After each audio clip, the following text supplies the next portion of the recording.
மக்களே, இன்றைக்கு நான் என்னத்தை பற்றி கதைக்க போகிறோன்னு சொன்னால், இப்போ நீங்கள் ஒரு 2 கிழமைக்கு முதல் ஆம், ஆம், இங்கே வந்து கனடாவிலேருந்து நினைக்கிறேன். கனடாவிலேருந்து ஒரு குடும்பம் இலங்கைக்கு போய் தங்களோட மகளுக்கு சாமர்த்திய ஓடி செய்திருக்கணும். வந்து பூப்புனித நீராட்டு விழா செய்திருக்கணும். அதை பெரிய லெவலில் செய்திருக்கணும், கிராண்டாக. இப்போ அதில் பிரச்சனை. நான் இப்போ சொல்ல வந்த விஷயம் என்னென்னா அதோட சேர்த்து தான். இப்போ இவியல் இப்போ பாருங்கோ, இங்கே உள்ள ஆக்கள், வெளிநாட்டில் உள்ள ஆக்கள் அதிகமாக நீங்கள் பார்த்தீங்கன்னு சொன்னால் அவியல் இலங்கைக்கு போய் தங்களோட நாட்டில் அந்த என்ன சொல்கிறது, பூப்புனித நீராட்டு விழா செய்யணும்னு சொல்லி அதை செய்யணும். அதுக்கு அங்கே அவியலில் பேரண்ட்ஸ் அம்மா அப்பா இருந்தால் அது செய்கிறது நல்லது. அவியலும் பார்க்கத்தானே வேணும், அது செய்யணும். அதில் வியல் என்ன செய்யணும்னு சொன்னால், சில பேர், எல்லாரும் இல்லை, வெளிநாட்டில் இருந்து இங்கேருந்து அங்கே போய் பிட்டு மடப்பில் இப்போ பார்த்தீங்கன்னா யார் மாதிரி 2 கிழமைக்கு முதல் நடந்தது. என்னென்னு சொல்கிறது, பிட்டிய கோடிக்கணக்கான காசு செலவழித்து அந்த சிறுமி, அந்த பெண் பிள்ளைய பல்லக்கில், அந்த பல்லக்கு தேரில் ஆக்கள் கொண்டு வரணும், அதில் தாய் தப்பனும் நிற்கணும். பிட்டியில் பயங்கர காசுகள் செலவழித்து அதை செய்யணும். இது தேவையோ தான் நாங்கள் எல்லாரும் யோசிக்கிறோம். ஏனெண்டா இது உண்மையாக இவையல் இலங்கையில் செய்ய என்னென்று சொன்னால், அங்கே கனவேர் கஷ்டப்பட்டாக்கலாம், அந்த ஏழைகள் இருக்கணும். அப்போ என்ன நடக்கும்னு சொன்னால், அது அந்த சிறுமிகள், அங்கே உள்ள சிறுமிகள்லாம் நினைப்பினோம், ஐயோ உங்களுக்கும் இப்படி நடக்காதோ என்று அது அவைகளுக்கு ஒரு ஆசையை தூண்டுமா போல் இங்கேருந்து போய்.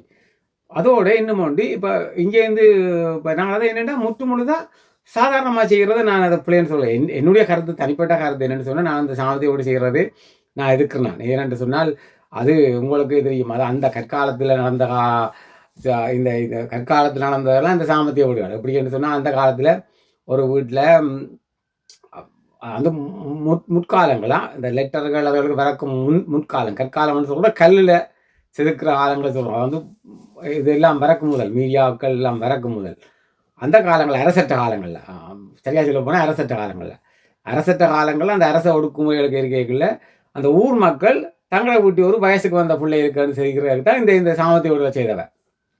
அது பெருகி, அது பிற்காலத்தில் பெரிய அது பிற்காலத்தில் எங்கடையாக்கள் அது ஒரு மாடர்னாக, அது ஒரு ஒரு என்ன சொல்கிறது, தமிழாக்களை பார்த்தீங்கன்னா இது ஒரு தமிழாக்கள் ஒரு கலாச்சாரம் மாதிரி கொண்டாடணும். தமிழற்ற கலாச்சாரம் இது இல்லைன்னா இது உண்மையாக சிங்களவர் கொண்டாடுறாங்க சாமர்த்தியோடு.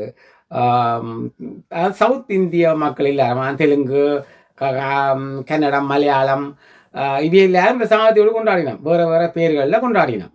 என்ன பொறுத்தவரை இப்போ இந்த மாடர்ன் வேர்ல்டில் இது கொண்டாடக்கூடாதுன்னு நான் சொல்லுவேன். என்னென்னு சொன்னால், இதெல்லாம் என்னத்தை கொண்டாட கிடக்கு. இதை பார்த்தீங்கன்னா வெளிநாட்டில் நீங்கள் இது போயிட்டோம், இப்போ தமிழ்நாட்டு கலாச்சாரம் ஊஹையாண்டு சொல்லிடாது. ஏன்னா அது ஆக்கள் அவைகள் ஏதோ எங்கடையான்னு சொல்லி, இது எங்கடை கிடையாது நான் சொல்லி போடாது, எங்களையும் சேர்த்து தான். ஆனால் இது சவுத் இந்திய மக்களில் ஒரு அந்த காலத்து கலாச்சார நிகழ்வாக தான் இது நடந்தது. சரி, இப்போ பார்த்தீங்கன்னா இந்த வெளிநாட்டிலேருந்து இங்கேருந்து போகிறாக்கள் வரும். இங்கேருந்து எல்லா மக்களும் இல்லை, சில பேர் என்னென்னா இங்கே இருக்கல இந்த நாட்டில் இந்த நாட்டு இன்கம் சப்போர்ட் வந்து இங்கே காசுகள், பெனிஃபிட்டுகள் இதுகளெல்லாம் எடுத்து கொண்டு இருப்பினோம். அப்போ இங்கே அதை பெருசாக செய்தால் உங்களுக்கு தெரியும், இங்கே கவர்மெண்ட் என்ன நீங்கள் கஷ்டம், உங்களுக்கு வாழ்வாதாரத்துக்கு கொடுக்குற காசை நீங்கள் என்ன இப்படியெல்லாம் ஆடம்பரமாக செய்யலன்னு அந்த காசுகளை நிப்பாட்டி, அந்த பெனிஃபிட் வெல்ஃபேரை நிப்பாட்டி போடுவாங்க. அதுக்காண்டி ஊருக்கு போய் பெருசாக செய்கிறது. ஊருக்கு போய் பெருசாக செய்கிறதால் இப்போ இப்படி செய்யக்கூடாது. இந்த பல்லக்கள் எல்லாம் போட்டால் இன்னும் எனக்கு சொல்லுங்க, அந்த மக்களுக்கு, அங்கே உள்ள மக்களை இன்னும் பொறுப்பேற்றுவான் போல. நீங்கள் உங்களோட இதில் செய்யலாம். அவ்வளோத்துக்கு நீங்கள் அரச வரம்பரையோ அல்லது ஆண்ட வரம்பரையோ ஒன்றுமே இல்லையே.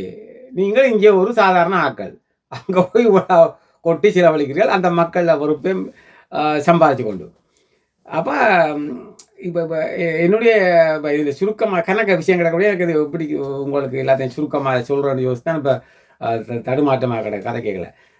இப்போ என்னுடைய கருத்துனா, எல்லாரும் அங்கே போய் அங்கத்திய மக்களுக்கு இந்த வெளிநாட்டு இதெல்லாம் ஒரு வித வெளிநாட்டு ஆசை தான். இப்போ அங்கே உள்ள ஆக்கள், சின்ன ஆக்களே இப்போ நானும் வெளிநாட்டுக்கு போனால் இப்படி என்ற பிள்ளைக்கு செய்யலாம்னு சொல்லி யோசிக்கணும். இப்படி ஆடம்பரங்களை செய்தால் அதான் ஜனங்கள் அந்த கண்ட ஏஜென்சிட்டு எல்லாம் காசு உப்பாகம் கொடுத்து மாறுதல். இன்றைக்கும் நான் பார்த்தோன்னா ஏதோ 8 மில்லியன் காசு கொடுத்து ஏமாற்றி கனடாவுக்கு போகிறாக்கு ஏமாத்தினாண்டு நியூஸில் வந்திருக்கு. இன்றைக்கு தேதி எத்தனாம் தேதி? இன்றைக்கு 19ஆம் தேதி, 18ஆம் தேதி, சாரி 18ஆம் தேதி, 18ஆம் தேதி ஜூலை 2026ஆம் ஆண்டு. அப்போ இப்பயே அந்த ஜனங்கள் வெளிநாட்டு முகத்தில் இப்போ இலங்கையில் இருக்கணும். அதான் மக்களே, இனிமேலும் நீங்கள் இதை யோசிச்சு செய்து போகிற ஆக்கள் சாமத்தியோடு கொண்டாடுற இல்லையோன்றதை யோசித்து செய்யுங்கோ. செய்கிறா இருந்தால் உங்களுக்கு ஏற்ற மாதிரி செய்யுங்க. இது ஆடம்பரமாக செய்கிறக்குரிய இது இல்லை. இந்த காலம் யோசிச்சு பாருங்க. இந்த நூற்றாண்டில் இருக்கிறோம். இதெல்லாம் கொண்டாட வேணுமோன்னு யோசிங்கோ. இந்த வெள்ளக்காரன் கொண்டாடணுமா, அல்ல வேறு இனம் கொண்டாடணுமா? இல்லையே, கேட்டால் அது வேறு இனம் என்று சொல்லி நான் என்னோட இருப்பேன். தமிழற்ற இது இல்லை, சவுத் இந்திய கலாச்சாரம் தான் இது, சாமத்தியோடு கொண்டாடுறது. அதில் பல மொழி பேசுகிறாக்கள் இருக்கணும், தமிழற்ற இல்லை. இதுதான் என்னுடைய கருத்து. மக்களே, நீங்கள் இதில் உங்களோட அபிப்பிராயங்களை கமெண்ட்ல சொல்லுங்க. நன்றி, வணக்கம்.